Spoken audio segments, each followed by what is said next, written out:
അപ്പം എൻ്റെ ഒരു ഡൗട്ടാണ്, എന്താണ് ശരിക്കുള്ള ശുശ്രൂഷ? ശുശ്രൂഷ in terms of spirituality. Spirituality എനിക്ക് റിവീലായ കാര്യം പറയട്ടെ. ശുശ്രൂഷ എന്ന് എനിക്ക് റിവീലായി കിട്ടിയത് ഒരു പർട്ടിക്കുലർ പ്ലേസിൽ പോയി ചെന്ന് പാടുന്നതും പ്രസംഗിക്കുന്നതും അല്ല ശുശ്രൂഷ. ഇന്ന് ഒട്ടുമിക്ക വിശ്വാസികളും ശുശ്രൂഷ എന്താണെന്ന് ചോദിച്ചു കഴിഞ്ഞാൽ പാട്ട്, പ്രാർത്ഥന, പ്രവചനവരം, ഇതൊക്കെയാണ് പ്രവചിക്കുക, ഇതൊക്കെയാണ് ശുശ്രൂഷ എന്ന് കാണുന്നത്. പക്ഷെ എനിക്ക് കിട്ടിയത് ശരിയായിട്ടുള്ള ശുശ്രൂഷ എന്ന് പറഞ്ഞു കഴിഞ്ഞാൽ ഒരു മനുഷ്യന്റെ ബോഡി, മൈൻഡ്, സ്പിരിറ്റ്, ഇത് മൂന്നിന്റെയും ഒരേപോലെയുള്ള ഒരു വെൽനെസ് ആണ്. അത് കൊടുക്കാൻ പറ്റുന്നതാണ് ശുശ്രൂഷ എന്നാണ് എനിക്ക് റിവീലായി കിട്ടിയത്. അച്ഛൻ്റെ കൺസെപ്റ്റിൽ അതെന്താണ്? ഇപ്പം മഞ്ചാടിക്ക് പറയാൻ കുറെ കാണും, മിച്ചുവിന് പറയാനായിട്ട് ഒരുപാട് കാര്യം. ഞാനും മഞ്ചാടി, മിച്ചുവൊക്കെ ഞങ്ങൾ ഇതിനെ കുറിച്ചിട്ടൊക്കെ ഇടയ്ക്ക് ഡിസ്കസ് ചെയ്യുന്നുണ്ട്. ഇപ്പൊ വേണിക്കും പറയാനായിട്ട് കാണും. അച്ഛൻ്റെ ഇതിൽ എന്താണ് ശരിക്കുള്ള ശുശ്രൂഷ? ഓക്കെ, സ്പിരിച്വാലിറ്റിയെ കുറിച്ച് രണ്ടാമത് പറയാം. ആദ്യം ഞാൻ ഫിസിക്കൽ തലത്തിലുള്ള ശുശ്രൂഷയെ കുറിച്ച് പറയാം. ഇപ്പോൾ സാധാരണ രീതിയിൽ നമ്മൾ ഹോസ്പിറ്റലിൽ കിടക്കുമ്പോൾ, ഒരു രോഗി ഹോസ്പിറ്റലിൽ കിടക്കുമ്പോൾ, അല്ലെങ്കിൽ ഒരു വൃദ്ധയായ ഒരു മാതാവോ പിതാവോ വീട്ടിലായിരിക്കുമ്പോഴത്തേക്ക് അവരെ ശുശ്രൂഷിക്കുക എന്ന് പറയുമ്പോഴത്തേക്ക് എന്താ അർത്ഥമാക്കുന്നത്? അവരെ ഫിസിക്കലി അവരുടെ ബോഡീനെ നല്ല രീതിയിൽ നല്ല കണ്ടീഷനിലോട്ട്. അപ്പോൾ എവിടെയാണോ കുറവുള്ളവരല്ലേ നമ്മൾ ശുശ്രൂഷിക്കാത്തത്.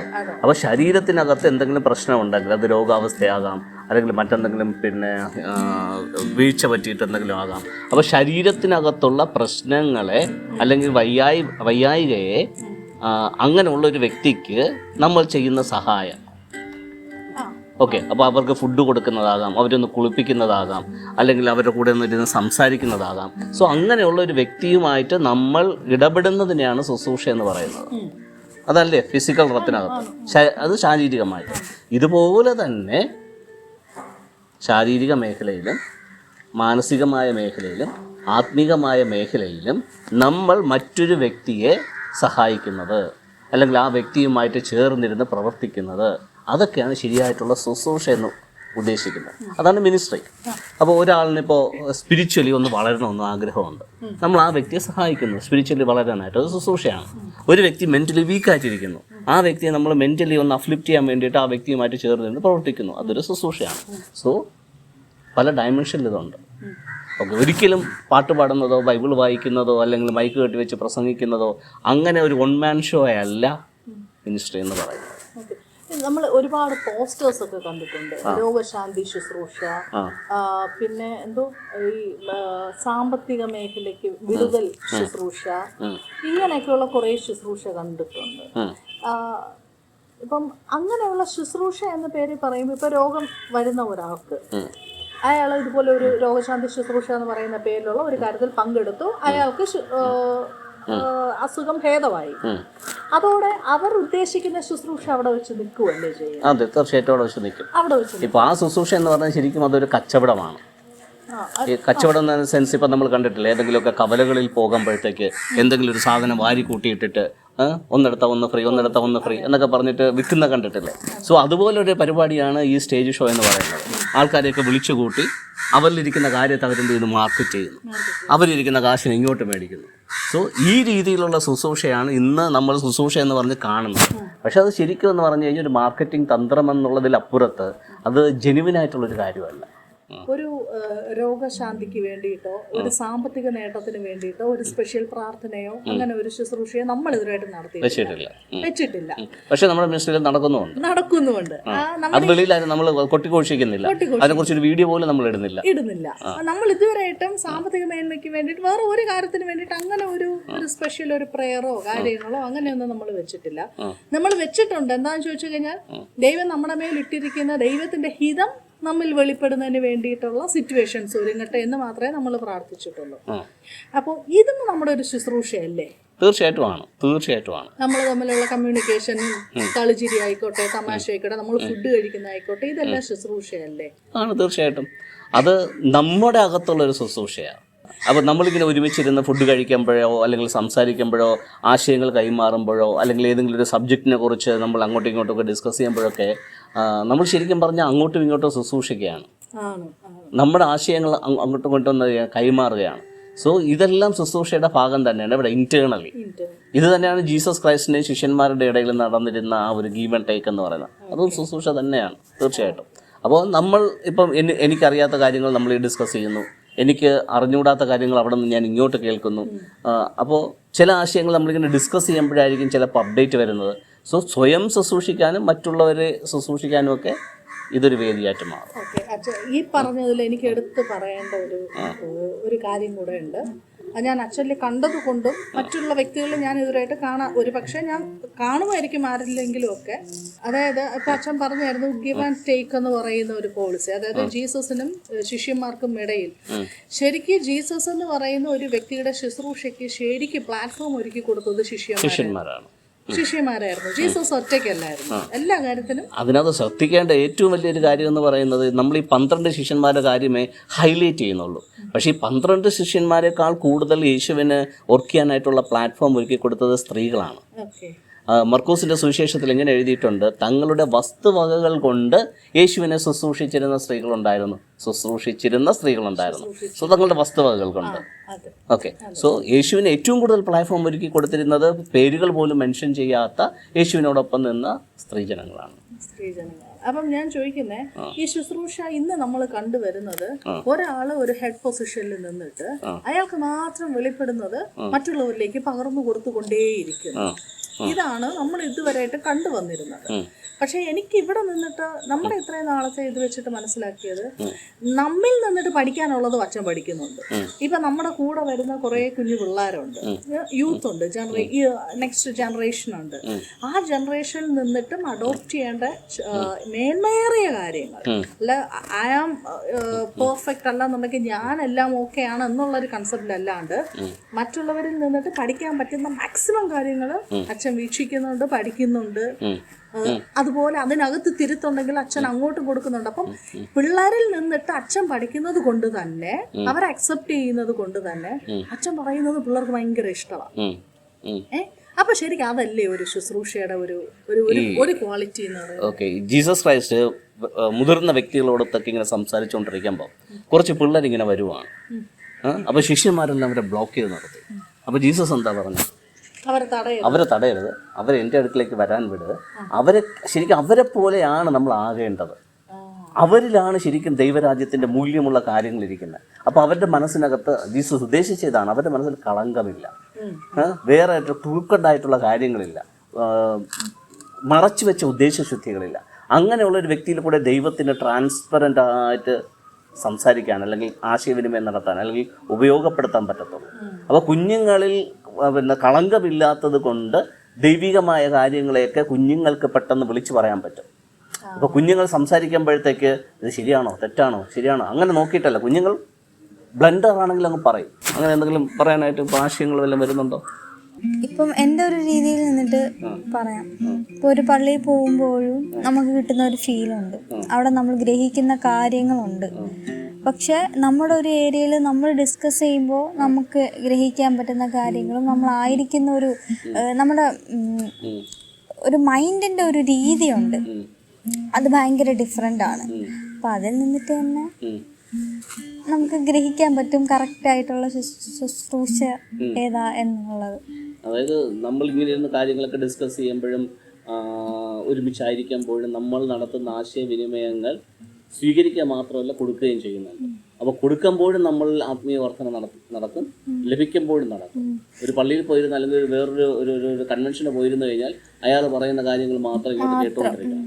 ചിലപ്പോൾ അവിടെ കൂടിയിരിക്കുന്ന 500 പേരാണെന്നുണ്ടെങ്കിൽ അതിൽ ചിലപ്പോൾ 2 പേർക്കായിരിക്കും അത് ഉപയോഗപ്പെടുന്നത്, ബാക്കിയുള്ളവർക്കൊന്നും അതൊന്നും ചെയ്യത്തില്ല, ഉപയോഗപ്പെടുത്തില്ല. ഇപ്പം മനുഷ്യന്മാരുടെ ഒരു ക്യാരക്ടറും ഒരു സ്വഭാവം വെച്ചിട്ട്, പ്രത്യേകിച്ചും കുഞ്ഞുങ്ങളുടേത്, അവർക്ക് ഒരുപാട് സംശയങ്ങൾ തോന്നും ഉള്ളിൽ, ഒരുപാട് വരും. അപ്പോൾ ഒരു പള്ളിയിൽ ഇങ്ങനെ ഒരു പ്രയറിന് കാര്യങ്ങൾക്ക് ചെന്നിരിക്കുമ്പോൾ ഒരാൾ പ്രസംഗിക്കുന്നു, കേൾക്കുന്നു, എന്താണെന്നത് കുഞ്ഞു മുതൽ വലിയ വയസ്സായവർക്ക് പോലും മനസ്സിലാവണമെന്നില്ല. അവരുടെ ഉള്ളിൽ ഇങ്ങനെ സംശയങ്ങൾ കൂടി വരുവാണ്. ചിലപ്പോൾ അവർ ചോദിക്കാൻ മടിക്കും, ചിലപ്പോൾ ചോദിച്ചാലും അവർക്ക് അവരുടെ ഹൃദയത്തിന് ഒത്തവണ്ണം അവർക്കതിൻ്റെ ആൻസർ കിട്ടത്തില്ല. പക്ഷെ ഇപ്പം നമ്മുടെ ഒരു ഏരിയയിൽ ഇപ്പം എനിക്കായിരുന്നാലും ഒരുപാട് സംശയങ്ങൾ വരും. അത് അങ്കിളിനോട് എനിക്ക് ഓപ്പണായിട്ട് വന്നത് ഡയറക്റ്റ് ചോദിക്കാം. ഇപ്പോൾ പള്ളിയിലിരിക്കുമ്പം പ്രസംഗത്തിൻ്റെ ഇടയിൽ മറ്റൊന്ന് ചോദിക്കാൻ പറ്റില്ല. അങ്ങനെ തോന്നിയിട്ടുള്ള ഏതെങ്കിലും ഒരു സംശയം പറയൂ. പാപിയാണെന്ന് പറയുമ്പം ഞാൻ പാപി എന്ന് പറയുമ്പോൾ എങ്ങനെയായി അങ്ങനെയുള്ളൊരു ഇത് വരും.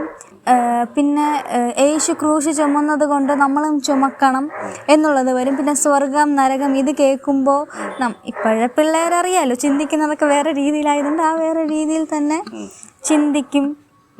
അപ്പോൾ ക്രിസ്ത്യാനികൾ, അതായത് പള്ളിയിൽ വരുന്നു, യേശു ക്രിസ്തുവിനെ അറിഞ്ഞവർ മാത്രമേ സ്വർഗത്തിൽ പോകൂ എന്ന് പറയുമ്പോൾ മറ്റുള്ളവർ എന്തായിരിക്കും, അപ്പോൾ അവരെവിടെ പോകും എന്നിങ്ങനെയുള്ള ഒരുപാട് ക്വസ്റ്റ്യൻസ് വരും. കിട്ടി വരുന്നുണ്ട്. മിച്ചുവിന്റെ അഭിപ്രായം എന്താണ് ഈ ശുശ്രൂഷയെ കുറിച്ച്? ശുശ്രൂഷയെക്കുറിച്ച് എൻ്റെ അഭിപ്രായം, ആ മൊബൈൽ ഒന്ന് കഴിഞ്ഞ് വാങ്ങി ചോദിച്ചാൽ നല്ലതായിരുന്നു. അത് ഓരോ ഇത് പറയുമ്പോഴേ ഓരോ ബീറ്റ് ഇടണോ? ശുശ്രൂഷയെക്കുറിച്ച് എൻ്റെ അഭിപ്രായം, നമ്മൾ വെറുതെ ഇരിക്കുന്നത് ഒരു ശുശ്രൂഷയാണ്.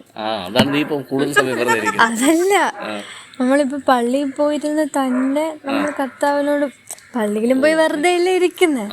അപ്പം ഇവിടെ ഇരുന്ന് നമ്മളെ അകത്തുള്ള ദൈവത്തെ, നമ്മളകത്തുള്ള ദൈവത്തെ നമുക്ക് ഇപ്പം ഇവിടെ ഇരുന്നോണ്ട് നമുക്ക് ശുശ്രൂഷ ചെയ്യാം. പള്ളിയിൽ പോയി വെറുതെ ഇരിക്കുന്നതിനേക്കാളും വീട്ടിൽ വെറുതെ ഇരിക്കുന്നതാണ് കുറച്ചുകൂടെ നല്ലത്. പള്ളിയിൽ പോയി വെറുതെ കരഞ്ഞ്, പള്ളിയിൽ പോയാലും അവർ പറയുന്ന കാര്യങ്ങൾ കേട്ടും വെറുതെ ഇരുന്ന് നമ്മൾ ചിന്തയിൽ കൂടുതൽ കർത്താവായിട്ട് അടുക്കുന്നത്.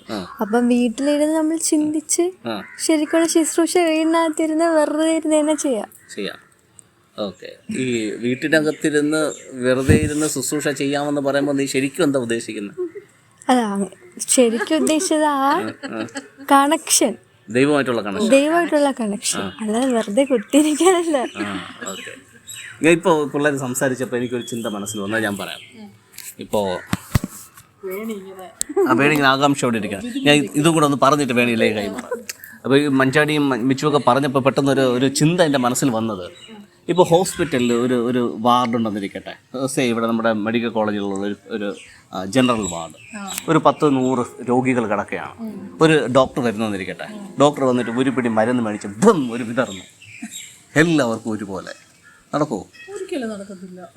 ഒരു സിറിഞ്ചിൽ ഇങ്ങനെ കുറേ മരുന്ന് ഇങ്ങനെ എടുത്തിട്ട് ഇവിടെ നിന്ന് ഇങ്ങനെ സ്പ്രേയാണ് എല്ലാവർക്കും ഒരുപോലെ. അപ്പം അതല്ല ശുശ്രൂഷ. പിന്നെ പേഴ്സൺ ടു പേഴ്സൺ ആ വ്യക്തിക്ക് എന്താണോ വേണ്ടത് ആ വ്യക്തിയെ ഡോക്ടർ പോയി കണ്ടിട്ട് എന്ത് ചെയ്യണം? അപ്പോൾ 100 ബെഡിൽ 100 രോഗികൾ കിടക്കുന്നുണ്ടെങ്കിൽ ഈ ഡോക്ടർ ഓരോ രോഗിയുടെ പോയി ആ രോഗിയെ എക്സാമിൻ ചെയ്ത് ആ വ്യക്തിക്ക് വേണ്ടുന്ന മരുന്ന് എന്താണ്, ട്രീറ്റ്മെൻറ്റ് എന്താണ്, അത് കൊടുക്കുന്നതാണ് ശുശ്രൂഷ അല്ലേ? അപ്പോൾ ഇന്ന് പള്ളിയിൽ നടക്കുന്നത്, കൺവെൻഷനിൽ നടക്കുന്നത് മരുന്ന് വാരി എറിയും പോലെയല്ലേ? സോ മീനിങ്ലെസ് ആണല്ലേ, റൈറ്റ്? ഓക്കെ. അപ്പോൾ ഇനി എന്താ വേണിക്ക് പറയാനുള്ളത്? ഒരു ശുശ്രൂഷ എന്ന് പറയുമ്പോൾ ഇപ്പം സാധാരണ രീതിയിൽ ഒരു കർത്താവുമായിട്ട് ബന്ധമുള്ള ഒരു വ്യക്തി, അത് ദൈവവുമായിട്ട് കാര്യങ്ങൾ സംസാരിക്കുകയും മിണ്ടുകയും ചെയ്യുന്ന ഒരു വ്യക്തിയെ ആക്ച്വലി പുള്ളി മറ്റുള്ളവർക്ക് വേണ്ടി ശുശ്രൂഷ ചെയ്യുന്നതെന്ന് വെച്ചാൽ പുള്ളി ചിന്തിക്കുകയും പുള്ളി മനസ്സിലാക്കിയ തലത്തെ മറ്റുള്ളവരിൽ അടിച്ചേൽപ്പിക്കാൻ ശ്രമിക്കുകയാണ് പലപ്പോഴും ശുശ്രൂഷയായിട്ട് ചെയ്യുന്നത്. അങ്ങനെയാണ്. അതായത് ഞാൻ ചിന്തിക്കുന്നത് പോലെ ആളും ചിന്തിക്കണം, അല്ലെങ്കിൽ ഞാൻ പോകുന്ന അതേ വഴി വരണം, ഞാൻ ചെയ്യുന്ന കാര്യങ്ങൾ ചെയ്യണം എന്നുള്ള രീതിയിലുള്ള ഒരു അറ്റാച്ച്മെന്റാണ് പലപ്പോഴും കണ്ടുവരാറുള്ളത്. അപ്പോൾ ഓപ്പോസിറ്റ് നിൽക്കുന്ന ഒരു വ്യക്തി അവനപ്പനുമായിട്ടുള്ള ബന്ധം, കർത്താവുമായിട്ടുള്ള ബന്ധം എന്താണെന്നോ അവൻ ചിന്തിക്കുന്ന രീതി എന്താണെന്നോ പലപ്പോഴും എല്ലാവരും ഒരേ രീതിയിൽ സ്വീകരിക്കുന്നില്ല. പക്ഷേ യേശുവിനെ കുറിച്ച് നമ്മൾ പഠിക്കുമ്പം യേശു സത്യത്തിലും പരീക്ഷന്മാരായിരുന്നാലും പാപികളായിരുന്നാലും അദ്ദേഹം ഇറങ്ങി വന്നത് ഓരോ ആൾക്കാരുടെ രീതിക്കനുസരിച്ച് അദ്ദേഹം മാറി, അവരിൽ ഒരാളായിട്ട് മാറി അവർക്ക് വേണ്ടി ശുശ്രൂഷ ചെയ്യുന്നതായിട്ടാണ് നമ്മൾ പഠിക്കുന്നതും. അതാണ് സത്യത്തിലും ഫോളോ ചെയ്യേണ്ടതായിട്ടുള്ള കാര്യം. അപ്പം നമ്മൾ ഏറ്റവും കൂടുതൽ ദൈവവിശ്വാസിയാണെന്ന് പറയുന്ന പല ആൾക്കാരും ഒരു യാത്ര ചെയ്യുമ്പം ഒരാൾ വന്ന് ഭിക്ഷയ്ക്ക് വേണ്ടി കൈ നീട്ടിയാൽ പലപ്പോഴും ആ ഡോറ് കൊട്ടി അടയ്ക്കപ്പെടുന്ന അവസ്ഥയാണ്. അപ്പം നമ്മൾ നിൽക്കുന്ന ആളുടെ നീഡ് എന്താണെന്ന് ആ ഒരു കണക്ഷനിൽ നിന്ന് മനസ്സിലാക്കി അവിടെ ശുശ്രൂഷ ചെയ്യാനായിട്ട് പലപ്പോഴും അവർ അങ്ങനെ ഒരു സക്സസ്ഫുൾ ആയിട്ടുള്ളൊരു ശുശ്രൂഷ ഇതുവരെ ഞാൻ കണ്ടിട്ടില്ല. പല ആൾക്കാരിലും അത് ഫെയിലാണ്.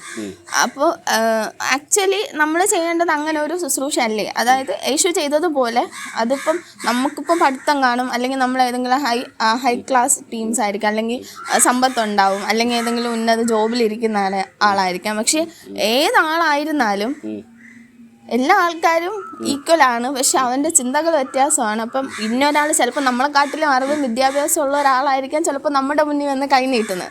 പക്ഷെ യാഥാർത്ഥ്യമായിട്ടുള്ള ദൈവവുമായിട്ടുള്ള ബന്ധത്തിലുള്ള ഒരു വ്യക്തിക്ക് അവൻ എന്താണെന്നോ അവൻ്റെ ആവശ്യം എന്താണെന്നോ, അല്ലെങ്കിൽ അവൻ തെറ്റായ രീതിയിൽ അല്ലെങ്കിൽ തെറ്റായ നീഡിന് വേണ്ടിയിട്ടാണോ വന്ന് നിൽക്കുന്നതെന്നും സെൻസ് ചെയ്ത് അറിയാൻ പറ്റും. അപ്പം അങ്ങനെ അറിഞ്ഞ് നമ്മൾ മറ്റുള്ളവരെ പെരുമാറുക, അവൻ്റെ നീഡ് നമ്മൾ സാധിച്ചു കൊടുക്കാൻ ശ്രമിച്ചു കഴിഞ്ഞാൽ അതാണ് ഏറ്റവും വലിയ ശുശ്രൂഷ എന്നാണ് ഞാൻ മനസ്സിലാക്കുന്നത്. ഓപ്പോസിറ്റ് സൈഡിൽ നിൽക്കുന്ന ഒരാളുടെ ആഗ്രഹത്തിന് നമ്മൾ മാറി അവരുടെ ആഗ്രഹത്തിന് അവരിൽ ഒരാളായിട്ട് കർത്താവിന്റെ ആഗ്രഹത്തിന് നമ്മളെ തന്നെ മാറ്റി അപ്പന്റെ അതേ ആഗ്രഹത്തിന് നമ്മളെ സറണ്ടർ ചെയ്ത് അപ്പൻ എന്താണോ ആവശ്യം അതായത് അപ്പന്റെ ആഗ്രഹത്തിന് ഇപ്പം ഒരു ഡോക്ടർ ആയിരുന്നാലും ഈ ലോകത്തുള്ള ഏത് ഫീൽഡിലായിരുന്നാലും ഓപ്പോസിറ്റ് ഇപ്പൊ ഓണറിന്റെ ആവശ്യത്തിന് നമ്മളെ തന്നെ ടോട്ടലി മാറുന്നതാണ്. ഇപ്പം ഹോസ്പിറ്റലിലാണെങ്കിൽ ആ പേഷ്യന്റിന്റെ രീതിക്കനുസരിച്ച് ഡോക്ടർ മാറി അവരെ ശുശ്രൂഷിക്കുന്നു. അതാണ് ഹോസ്പിറ്റലിന്റെ ശുശ്രൂഷ. പേഷ്യന്റിന്റെ രോഗം എന്താണോ അയാൾക്ക് എന്താണോ മാറേണ്ട അതനുസരിച്ചിട്ട് ഡോക്ടർ മാറും. സ്പിരിച്വാലിറ്റിയിൽ നമ്മള് കാണുന്ന അപ്പന്റെ ആഗ്രഹം എന്താണോ അപ്പന് വേണ്ടിയിട്ട് നമ്മള് ചെയ്തു വന്ന കാര്യങ്ങള് നമ്മൾ ബ്രേക്ക് ചെയ്തിട്ട് അപ്പന്റെ ഇതിൽ കയറി. അതായത് ശരിക്കും കർത്താവ് പറയുന്ന കാര്യങ്ങളെ ഇൻഡിവിജ്വൽ ആയിട്ടുള്ള രീതിയിൽ വ്യക്തികളിലേക്ക് കൊടുക്കണം എന്നുള്ളതാണ്. അപ്പൻ ആഗ്രഹിക്കുന്ന രീതിയിൽ നമ്മൾ മാറണം എന്നുള്ളതാണ്. ജനറലി നമ്മൾ പറഞ്ഞു വന്നത് ശുശ്രൂഷ എന്ന് പറയുന്നത് പേഴ്സൺ ടു പേഴ്സൺ ആണ്, വ്യക്തിപരമാണ്, അല്ലാതെ ജനറിക് അല്ല.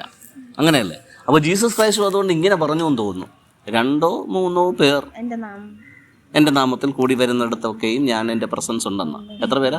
2 or 3 പേർ, അല്ലെങ്കിൽ 1000, 10,000, ലക്ഷം എന്നല്ല പറഞ്ഞല്ലേ. അപ്പോൾ ഈ എണ്ണം കൂടുന്നതനുസരിച്ച് പ്രശ്നങ്ങളും കൂടും. എണ്ണം കൂടുന്നതനുസരിച്ച് നമുക്ക് ആൾക്കാരുടെ ആവശ്യങ്ങൾ മീറ്റ് ചെയ്യുന്നതിനകത്തും പ്രശ്നം ഉണ്ടാകും. സോ എപ്പോഴും ദൈവത്തിൻ്റെ പ്രവൃത്തി വെളിപ്പെടുന്നതും ശുശ്രൂഷ വെളിപ്പെടുന്നതും ഒരു ചെറിയ ക്രൗഡിലാണ്. മേ ബി 1 or 2 or 3 അങ്ങനെ ഒരു കുഞ്ഞു ക്രൗഡില്ല. അപ്പോൾ എന്നാൽ മാത്രമേ നമുക്കൊരു ഈ പറഞ്ഞ രീതിയിൽ പരസ്പരം ആശയങ്ങൾ കൈമാറുകയും അത്തരത്തിലൊരു വളർച്ചയും കാര്യങ്ങളും കിട്ടത്തുള്ളൂ. അങ്ങനെയല്ലേ? ആളില്ലാന്നുണ്ടെങ്കിൽ ശുശ്രൂഷ നല്ലതല്ലാന്നല്ലേ പറയുന്നത്? അല്ല, ഇപ്പോൾ അത് പണ്ട് ഈ കൺവെൻഷനൊക്കെ ആൾ വന്നില്ല എന്നുണ്ടെങ്കിൽ അത് വലിയൊരു പാപമാണെന്നൊക്കെ ഉള്ള രീതിയിലായിരുന്നു പണ്ടത്തെ കൺവെൻഷൻ. ഇപ്പോഴത്തെ കൺവെൻഷൻ ഈ പൊളിറ്റിക്കൽ പാർട്ടിക്ക് ജാഥയിൽ പോകുന്നത് പോലെ ബിരിയാണി മേടിച്ചു കൊടുക്കുക എന്ന് പറഞ്ഞു കഴിഞ്ഞാൽ ആൾക്കാരെ കിട്ടും. അപ്പോൾ അവിടെ നമ്പേഴ്സ് തികച്ചാൽ മതി.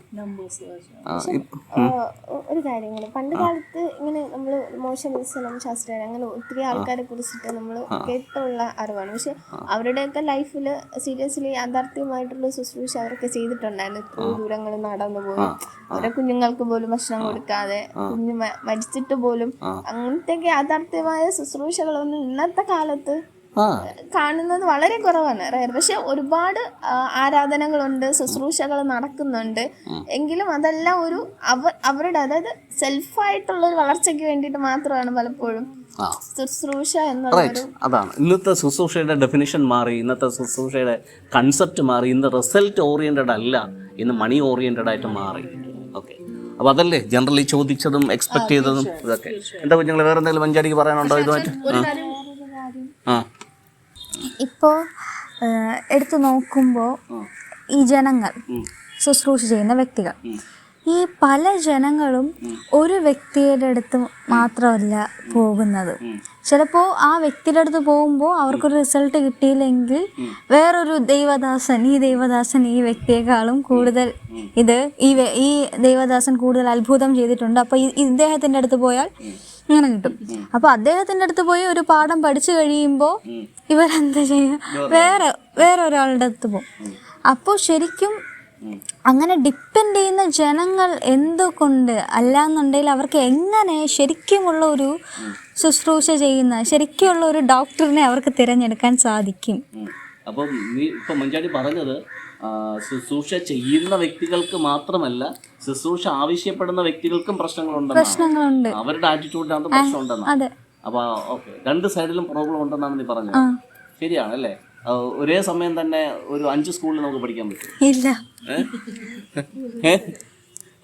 പിന്നെ സ്കൂളിൽ മാത്തമാറ്റിക്സ് പഠിപ്പിക്കുന്ന ടീച്ചേഴ്സ് 5-6 ഉണ്ടാവുമോ? ഇല്ല. അപ്പോൾ ശരിക്കും പറഞ്ഞു കഴിഞ്ഞാൽ നമ്മൾ ഗ്രാബ് ചെയ്യേണ്ടുന്നത് നമുക്ക് ദൈവം നൽകിയിരിക്കുന്ന ആ ഒരു വ്യക്തിയിൽ നിന്ന് കാര്യങ്ങൾ ഗ്രാബ് ചെയ്യാനും മനസ്സിലാക്കാനും ഒക്കെ പഠിക്കുന്നതാണ് കുറച്ചുകൂടെ ബെറ്റർ അല്ലേ? സ്കൂളിൽ പഠിക്കുന്നത് പോലെ, കോളേജിൽ പഠിക്കുന്നത് പോലെ, അല്ലെങ്കിൽ ട്യൂഷന് പോകുന്നത് പോലെ, അല്ലെങ്കിൽ ഡോക്ടേഴ്സിനെ കാണാൻ പോകുന്നത് പോലെ റിസൾട്ട് കിട്ടണമെന്നുണ്ടെങ്കിൽ ഒരു വ്യക്തിയിൽ നിന്ന്. അങ്ങനെയല്ലേ ഉദ്ദേശിച്ച്? അങ്ങനെയല്ലേ? അപ്പോൾ ശുശ്രൂഷ ആഗ്രഹിക്കുന്ന വ്യക്തികളുടെ കുഴപ്പവും ഇവിടെ ഉണ്ട്. ഓക്കെ. അതൊരു പക്ഷെ അറിവില്ലായ്മ ആയിരിക്കണം. കാര്യം എനിക്ക് തോന്നുന്നു അതിന്റെ അവർ ആ ശരിക്കുള്ള ഓൾമൈറ്റിനെക്കാളും ഓൾമൈറ്റി ഇറങ്ങി പ്രവർത്തിക്കുന്ന വ്യക്തിമുഖങ്ങൾക്ക് വാല്യൂ കൊടുക്കുന്നത് കൊണ്ടാണ് ഒന്ന് മാറി പോയിക്കൊണ്ടിരിക്കുന്നതെന്നാണ് എന്റെ. അതുമാകാം, അല്ലെങ്കിൽ അവരാഗ്രഹിക്കുന്ന തരത്തിലൊരു ഫുൾഫില്ലിങ് അവർക്ക് കിട്ടാത്തതും ഉണ്ടാവും. അങ്ങനെ, അതായത് അവരുടെ മതം, അവരുടെ ആ ഒരു സറൗണ്ടിങ്സ്, അവരുടെ ഫാമിലീസ് എന്നൊക്കെ അവർ കണ്ടും കേട്ടും മനസ്സിലാക്കിയ വേണി പറഞ്ഞ ആശയം എനിക്ക് പിടിപ്പിട്ടില്ല. അതായത് രാവിലെ CSI പള്ളിയിൽ പോകും, ഉച്ചയ്ക്ക് ശേഷം ഏതെങ്കിലും പ്രൈവറ്റ് കൂട്ടായ്മയിൽ പോകും. അങ്ങനെയല്ലേ? അതായത് CSIയിലുള്ള ആനുകൂല്യങ്ങളൊക്കെ കിട്ടാൻ വേണ്ടി, അവിടെയുള്ള കാര്യം മാക്സിമം മുതലാക്കാൻ വേണ്ടിയിട്ട് പകലെല്ലാം ഞാൻ CSIയുടെ മെമ്പറാണെന്ന് പറഞ്ഞിരിക്കും. ഉച്ചയ്ക്ക് ശേഷം ആരും കാണാതെ കള്ളുഷാപ്പിൽ പോകുന്നത് പോലെ ഏതെങ്കിലും അത് ഒരുപാട് സ്ഥലങ്ങളിലുണ്ട്. അതായത് നിൽക്കുന്ന ഫാമിലിക്ക് വേണ്ടിയിട്ട് മാത്രം പോയി CSIയോ ഏതായിരുന്നാലും അവർ പോയി അറ്റൻഡ് ചെയ്യുകയും, പക്ഷെ അവരുടെ ഒരു ആത്മസംതൃപ്തിക്ക് വേണ്ടിയിട്ട് ഏതെങ്കിലും വേറൊരു കൂട്ടായ്മയും കാണും. അപ്പൊ അങ്ങനെ ആത്മസംതൃപ്തിക്ക് വേണ്ടിയിട്ട് വേറെ പോകുന്നു. ആനുകൂല്യത്തിന് വേണ്ടി ഒന്നും. കാര്യം മരിക്കുമ്പോ കൊണ്ട് അടക്കണമല്ലോ, കെട്ട് നടത്തണമല്ലോ. അതിനൊരു ഓതന്റിക് ആയിട്ടുള്ള ഒരു ഏരിയയിൽ തന്നെ പോകണം. ഇനി ആത്മസംതൃപ്തി കിട്ടുന്നത് ഇവിടെ കിട്ടത്തില്ല എന്ന് അവർക്ക് തന്നെ അറിയാം. അപ്പൊ അവർ ഇത് നോക്കിയിട്ട് വേറെ സ്ഥലങ്ങളിലേക്ക് പോകും. പക്ഷെ പണ്ട് കാലങ്ങളിൽ എങ്ങനെ നമ്മുടെ ബൈബിളൊക്കെ പഠിക്കുമ്പോ ഒരിക്കലും ഒരാൾ അവിടുന്ന് ഇവിടുന്ന് അങ്ങോട്ട് പോയ അങ്ങനത്തെ ചരിത്രങ്ങളൊന്നും നമ്മൾ വായിക്കാറില്ല. കറക്റ്റ് ആയിട്ടുള്ള ശുശ്രൂഷയും യേശുവിന്റെ ലൈഫിലൂടെ ആയിരുന്നാലും ഒക്കെ കറക്റ്റ് ആയിട്ടുള്ള ഒരു ശുശ്രൂഷ അവർക്ക് കിട്ടിയിട്ടുണ്ടാകും. ഓക്കെ. ഇപ്പോൾ ഒരു ഡോക്ടർ അദ്ദേഹം ചെയ്യുന്ന ശുശ്രൂഷയെ വിളിക്കുന്നത് പ്രാക്ടീസിങ് എന്നാണ്, അല്ലേ? ഡോക്ടർ പ്രാക്ടീസ് ചെയ്യുന്നു എന്നാണ് പറയുന്നത്. അതിനിപ്പോൾ 50 വയസ്സായാലും 60 വയസ്സായ ഡോക്ടറാണെന്നുണ്ടെങ്കിൽ അദ്ദേഹം പ്രാക്ടീസ് ചെയ്യുന്നു എന്നാണ് പറയുന്നത്. അപ്പോൾ അദ്ദേഹത്തിൻ്റെ ഫ്രണ്ടിൽ വരുന്ന ഒരു രോഗിക്ക് അദ്ദേഹം ശുശ്രൂഷ ചെയ്യുന്നതോടൊപ്പം തന്നെ ഈ ഡോക്ടറിന് not in terms of money, പക്ഷേ അദ്ദേഹത്തിൻ്റെ നോളജിനകത്തും അദ്ദേഹത്തിൻ്റെ എക്സ്പീരിയൻസിനകത്തും അദ്ദേഹവും ഗെയിൻ ചെയ്യുന്നുണ്ട്. അപ്പോൾ 10 രോഗികളെ നോക്കുമ്പോൾ അദ്ദേഹത്തിന് 10 തരത്തിലുള്ള എക്സ്പീരിയൻസിൽ നിന്ന് അദ്ദേഹം പഠിക്കുന്ന, മനസ്സിലാക്കുന്ന ഒരുപാട് കാര്യങ്ങളുണ്ട്. സോ ഒരു ബെസ്റ്റ് ഡോക്ടർ എന്ന് പറയുന്നത് എത്രയോ ആൾക്കാരെ പേഴ്സണലി ശുശ്രൂഷിക്കുന്ന, ട്രീറ്റ് ചെയ്യുന്ന ഒരു വ്യക്തിയാണ് ശരിക്കും പറഞ്ഞാൽ ദ ബെസ്റ്റ് ഡോക്ടർ എന്ന് പറയുന്നത്. അപ്പോൾ ഇതുപോലെ ആത്മീയ ശുശ്രൂഷയ്ക്കകത്തും മാക്സിമം നമ്പർ ഓഫ് വ്യക്തികളെ പേഴ്സൺ ടു പേഴ്സൺ സംസാരിക്കുകയും അവർക്ക് വേണ്ടുന്ന കാര്യങ്ങൾ ചെയ്തു കൊടുക്കുന്ന ഒരു വ്യക്തി, അനോയിന്റഡ് ആയിട്ടുള്ള വ്യക്തി, അദ്ദേഹവും വളരുകയാണ്, അദ്ദേഹവും ശുശ്രൂഷിക്കപ്പെടുകയാണ്. സോ അതുകൊണ്ടാണ് ഇതെപ്പോഴും ഒരു ഗീവ് ആൻഡ് ടേക്ക് എന്ന് പറയുന്നത്. ഓക്കെ. ഇപ്പോൾ ബൈബിളിൽ നോക്കിയാലും ഒന്നുണ്ട്, യേശുവിൻ്റെ കാര്യത്തിലും ഉണ്ട്, അപ്പോസ്തലന്മാരുടെ കാര്യത്തിലും ഒന്നുണ്ട്. അവർ വളർച്ച പ്രാപിക്കുന്നത് എങ്ങനെയാണ്? കൂടുതൽ ശുശ്രൂഷ ചെയ്യുമ്പോഴാണ് അവർ കൂടുതൽ വളർച്ച പ്രാപിക്കുന്നത്. അതിന്റെ കൂടെ പറയുന്നത്, അതായത് ഒരു ഡോക്ടറിനെ കാണാൻ വരുന്ന ഒരു രോഗി, ആ രോഗിക്ക് എങ്ങനെയാണ് രോഗശാന്തി, അല്ലാന്നുണ്ടെങ്കിൽ രോഗത്തിൽ നിന്നിട്ട് വിമുക്തി നേടുക എന്ന് പറഞ്ഞു കഴിഞ്ഞാൽ ഡോക്ടർ പ്രിസ്ക്രൈബ് ചെയ്യുന്ന മെഡിസിൻസ് ഡോക്ടർ അനുവദിക്കുന്ന ടൈമിൽ മുടങ്ങാതെ കഴിക്കണം. ആ മുടങ്ങാതെ കഴിക്കുന്നത് മാത്രമല്ല, ഡോക്ടർ ചില കാര്യങ്ങൾ വേണ്ടെന്ന് പറയും, ചില കാര്യങ്ങൾ അവോയ്ഡ് ചെയ്യാൻ പറയും. ഈ മെഡിസിൻ എടുക്കുമ്പോൾ നിങ്ങൾ ഇന്ന കാര്യങ്ങൾ അവോയ്ഡ് ചെയ്യണം. എന്നാൽ ഈ രോഗി മെഡിസിൻ എടുക്കുമ്പോൾ തന്നെ ഒഴിവാക്കാൻ ഡോക്ടർ പറഞ്ഞ കാര്യങ്ങൾ ഒഴിവാക്കിയില്ല എന്നുണ്ടെങ്കിൽ അത് സൈഡ് എഫക്റ്റ് ഉണ്ടാവും. തീർച്ചയായിട്ടും. ഇത് തന്നെയല്ലേ ശുശ്രൂഷയിലും ശുശ്രൂഷ ആവശ്യപ്പെടുന്ന ഒരു വ്യക്തിയെ സംബന്ധിച്ചിടത്തോളം ശ്രദ്ധിക്കേണ്ട ഒരു. തീർച്ചയായിട്ടും അത് തന്നെയാണ്. അതൊരു ആ സിറ്റുവേഷൻ അനുസരിച്ച് ആ വ്യക്തിയുടെ കാര്യങ്ങളെല്ലാം മനസ്സിലാക്കിയിട്ട് ആ ശുശ്രൂഷ ചെയ്യാൻ നിൽക്കുന്ന വ്യക്തി പറയുന്ന എല്ലാ കാര്യങ്ങളും ശുശ്രൂഷ അനുഭവിക്കാൻ വന്ന വ്യക്തി സ്വീകരിക്കുകയാണെങ്കിൽ മാത്രമേ ഉള്ളൂ റിസൾട്ട് ഉണ്ടാകുക. അപ്പോൾ പലപ്പോഴും അതിനകത്ത് ഈ ഡോക്ടറിൻ്റെ ഇപ്പം മിച്ചുവിന് തന്നെ കഴിഞ്ഞ ആഴ്ച പനിയായിരുന്നു അല്ലേ, മരുന്ന് കുറച്ച് കഴിക്കാതിരിക്കുമായിരുന്നു, അതുകൊണ്ട് ഇത് അങ്ങ് പ്രൊലോങ് ചെയ്ത് പോയി അല്ലേ. അപ്പോൾ അതുപോലെ തന്നെയാണ് ഈ കാര്യത്തിനകത്തും.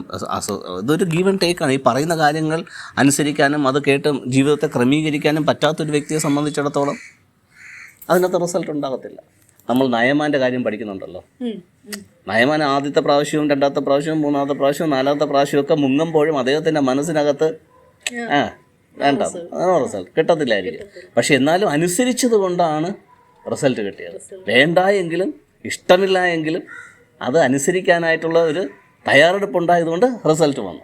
സോ ഇതുപോലെ തന്നെ ചില കാര്യങ്ങൾ പറയുമ്പം വേണ്ടാതെയാണെങ്കിലും പിന്നെ മനസ്സില്ലാതെയാണെങ്കിലും അതിനെ ഒന്ന് അനുസരിക്കാനായിട്ട് അല്ലെങ്കിൽ അതിനെ ഒന്ന് പ്രാബല്യത്തിൽ കൊണ്ടുവരാനായിട്ട് ശ്രമിക്കുമ്പോൾ റിസൾട്ട് വരും. ഇപ്പം നയമാൻ്റെ കേസ് പറഞ്ഞപ്പോഴും നമ്മളിങ്ങനെ സംസാരിക്കുമ്പം നമ്മൾ പൊതുവേ ഇങ്ങനെയാണല്ലേ, നമ്മൾ സംസാരിക്കുമ്പോൾ കാട് കയറി പൊയ്ക്കൊണ്ടിരിക്കും. ഇപ്പോൾ ഒരു മാനുഷിക മൈൻഡിനകത്ത് മനസ്സിനകത്തുള്ള തിങ്കിങ് എന്താണെന്ന് ചോദിച്ചു കഴിഞ്ഞാൽ ഒരിക്കൽ മുങ്ങി 7 പ്രാവശ്യം മുങ്ങണമെന്ന് പറഞ്ഞു. ഓരോ പ്രാവശ്യം മുങ്ങുമ്പോൾ നമ്മൾ വിചാരിക്കുന്നത് കുറേശ്ശെ മാറും, ചെറുതായിട്ട് മാറും, ഫെയ്ഡായി 6ാമത്തെ തവണ ഏകദേശം ഫെയ്ഡായിട്ട് 7ാമത്തെ തവണ കംപ്ലീറ്റ് ആവുന്നത്. പക്ഷേ നയമാൻ മുങ്ങിയപ്പോൾ 6 തവണയും ഫെയ്ഡായിട്ടില്ല. 6 തവണയും ഫെയ്ഡായിട്ടില്ല, 7ാമത്തെ തവണയാണ് കംപ്ലീറ്റ് ആയിട്ടുള്ള സൊല്യൂഷൻ കിട്ടിയത്. പക്ഷേ ഈ 6 തവണ പോയിട്ട് നമ്മുടെ വിശ്വാസികൾക്ക് അറ്റ്ലീസ്റ്റ് 2 ടൈംസ് പോലും അവർക്കിത് സഹിക്കാൻ പറ്റും. അതാ നേരത്തെ മഞ്ചാടി പറഞ്ഞ കാര്യം. ഒരു ശുശ്രൂഷ അനുഭവിക്കാനായിട്ട് ഒരാളുടെ അടുത്ത് പോയി അദ്ദേഹം ഒരു കാര്യം പറയുമ്പോൾ അദ്ദേഹം പറയുന്ന കാര്യം ആ സമയത്ത് സംഭവിച്ചില്ലെങ്കിൽ അടുത്ത ആളിനെ കാണാൻ പോകും. അയാൾ പറയുന്ന കാര്യം സംഭവിച്ചില്ലെങ്കിൽ വീണ്ടും 3rd പേഴ്സണിനെ പോകും, കാണാൻ പോകും. സോ ഇങ്ങനെ പോയി കഴിയുന്ന വ്യക്തിയുടെ ജീവിതത്തിനകത്ത് ഒരിക്കലും ഒരു മാറ്റം ഉണ്ടാകത്തില്ല.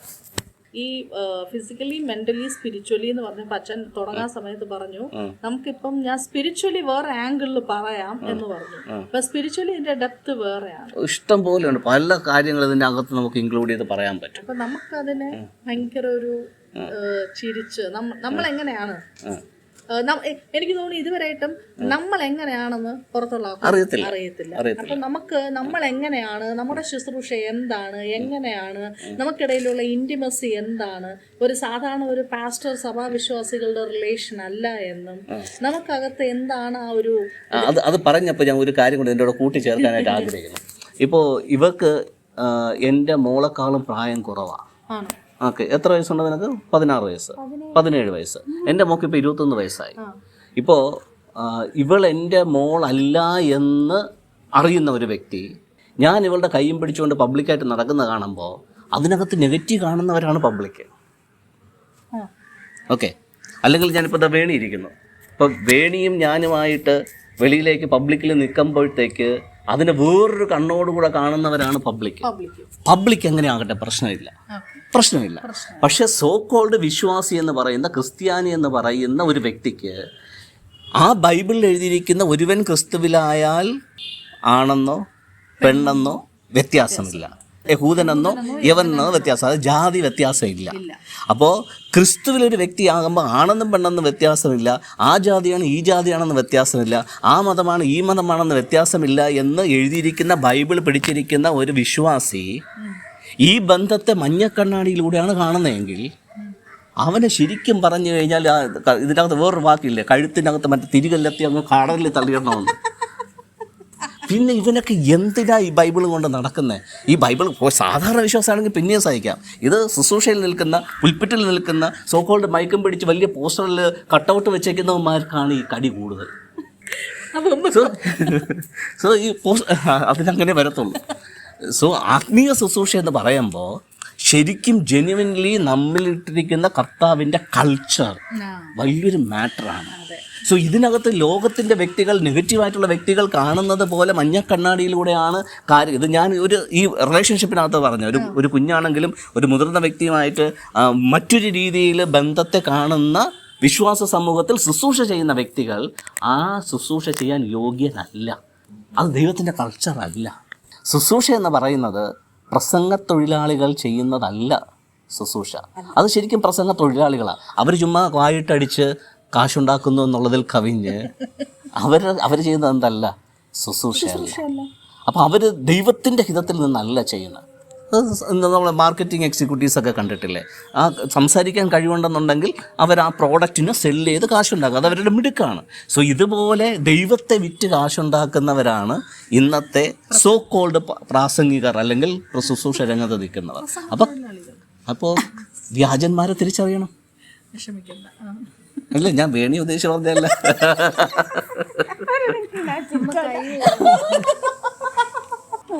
ഓക്കെ, അപ്പൊ നമുക്ക് ആ ശരിക്കുള്ള എന്താണ് നമുക്കിടയിലുള്ള ശുശ്രൂഷ? പ്രസംഗമല്ല, പാട്ടുമല്ല, ഒന്നുമല്ല. നമുക്കിടയിലുള്ള ശുശ്രൂഷ ഇന്നും പുറത്ത് നിന്നിട്ട് അയ്യോ സോറി ഇന്നും പുറത്ത് നിന്നിട്ട് നമുക്കകത്തേക്ക് ഇങ്ങനെ കണ്ണുകൾ ആഴ്ന്നു ചൂഴ്ന്ന് ഇറങ്ങി എന്താണ് സാധനം അവിടെ നടക്കുന്നതെന്ന് നോക്കിക്കൊണ്ടിരിക്കുന്ന വ്യക്തികളുണ്ട്. അപ്പം എനിക്ക് തോന്നുന്നു പിന്നെ ഒരു കാര്യം അച്ഛൻ നേരത്തെ പറഞ്ഞ പോലെ പബ്ലിക് എന്ന് പറഞ്ഞാൽ നമുക്കിടയിലുള്ള വൈബ് നഷ്ടപ്പെടാനും പോകുന്നില്ല, നമുക്കകത്തുള്ള സന്തോഷം നഷ്ടപ്പെടാൻ പോകുന്നില്ല. അപ്പൊ നമുക്കെന്താണ് നമുക്കകത്ത് കർത്താവ് വെച്ചിരിക്കുന്ന ശുശ്രൂഷ എന്താണെന്ന് ഇനി ഇതുപോലെയുള്ള ഗ്രൂപ്പ് ഡിസ്കഷൻസിൻ്റെ അകത്ത് റിവീൽ ചെയ്ത് കൊടുക്കാം. ഇപ്പോഴാണ് അവസാനം ഗിറ്റാർ കയ്യിരിക്കുന്നത് ഓർമ്മിച്ചത്.